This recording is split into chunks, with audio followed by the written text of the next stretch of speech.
Hey, welcome back. This is Matt Grohl, Vista Homes. It's great to have you here. We're excited to be a part of this again and share with you some good information as you go build your home, that these things might give you a hand and help you out.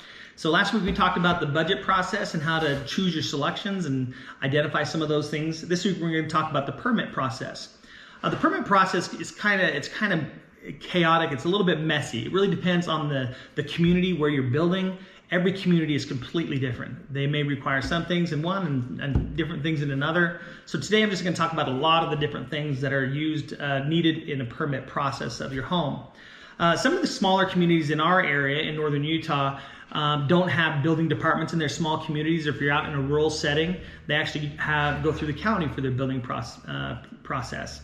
Now, if you live in a city that has their own building department, you would work directly with that city. For example, where we live in Cache Valley, Hyde Park, North Logan, they all have their own building departments, whereas pretty much everyone else in the county would have you work directly with the county. Now, while you work with the county for some of those smaller communities, you still have to get what we call a zoning clearance. A zoning clearance is simply just that city saying where you want to build can be built there, the setbacks are appropriate, and so forth. So, and then once we get that zoning clearance, then we take that to the county and submit for your final permit. So a little bit more complicated, but not hard. You just have to jump through the right hoops, right? So let's go through the things that are required in a building permit. And again, these could vary depending on where you live, the different cities, etc. First, you have to know who your contractor is, their license, and all those kind of things. We have to identify the contractors that are going to be used as subcontractors for electric, HVAC, plumbing, your engineer, your draftsman. All those kind of things have to be provided for the city or wherever you're building. We also have to provide proof of ownership. So they want to make sure that where we're building the home is truly yours. And so we have to literally show the plot, we have to show the tax ID and your name as the owner of that property, or that it is being financed to you. Then let's get into the nitty gritty as far as the plans. So we have to provide a full build set of plans. That plan would include the basic floor plans, side elevations, so a view from every side of the home. They're gonna wanna see the height of the home. Many subdivisions have height requirements, so you got to stay below that. They're going to want to see stair plans, how you're going to build your stairs, the exact rise and run to make that all work. They're going to want to see an electric plan, exactly where every light fixture is, every switch, etc. Now you can change that on the fly. Don't feel like you have to commit to that right up front, but they do want to see a general plan. We also have to provide a site plan. A site plan is simply saying it's just a drawing of the lot. Here's where the house is. Here's the setbacks from each of the property boundaries to make sure you are appropriately distanced from your neighbor and you're positioned on the lot in a buildable area. So some lots, if you're on a steep grade, might have part of the lot that's unbuildable, so you can't be in that area if that's been determined by the county or city. So those are some of the things you got to be aware of. We also have to provide to the city a copy of the engineered plans. The engineered plans differ from regular plans in the sense that they're going to call out every single beam or used in the home, the posts, the hardware, the stairs, the trusses, the joists, all those things that require engineering review would be provided in your engineered plans. And they also have a similar document called the calculations. This is actually what the engineers use. This is all the calculations they use to say you need to have a 2x10 header above this window. It's because here's the calculations and so forth. So we have to provide those engineered plans as well.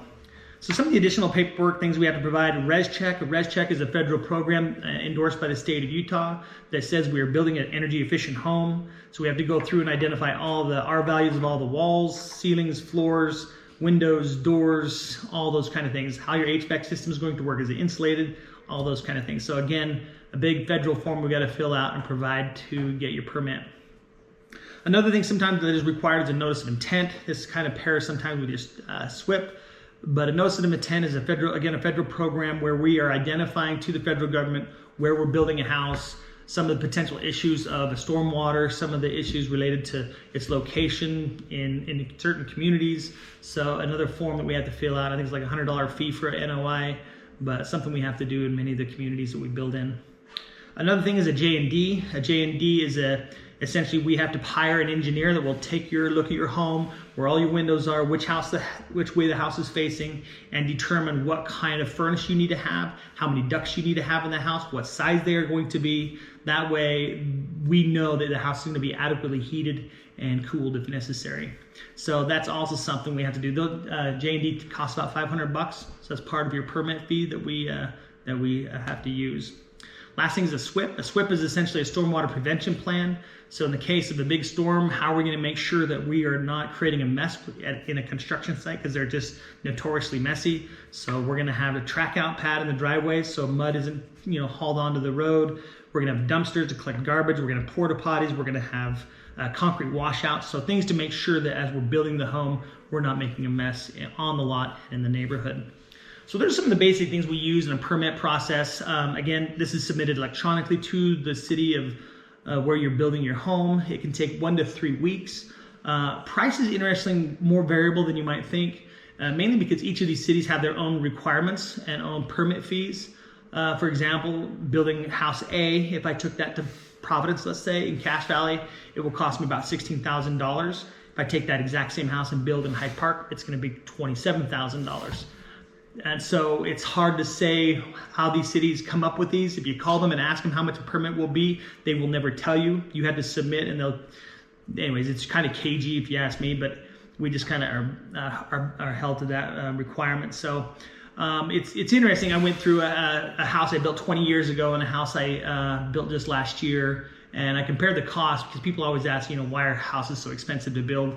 And by far the most expensive thing that has grown over the last 20 years on a percent basis is the permitting fees. It's gone up about 500% in 20 years. So if you don't like the price of homes, go talk to your local politicians and ask them why it's gone up so much. So anyways, I wish we could keep those permit fees down lower, but it is what it is, and we have to pay those fees to build your home. But anyway, so once we go through this whole process, we are given the permit, and then we can start the build process. The next video we're going to watch is on excavation. We're going to learn how to excavate your home and some of the challenges associated with that. Again, go click subscribe, follow us every week, share the videos with friends and family, and if you ever have any questions, post down below. I'd love to answer any questions you might have on each of the steps of building this awesome house here in Cache Valley. All right, thanks for joining us. Have a great day.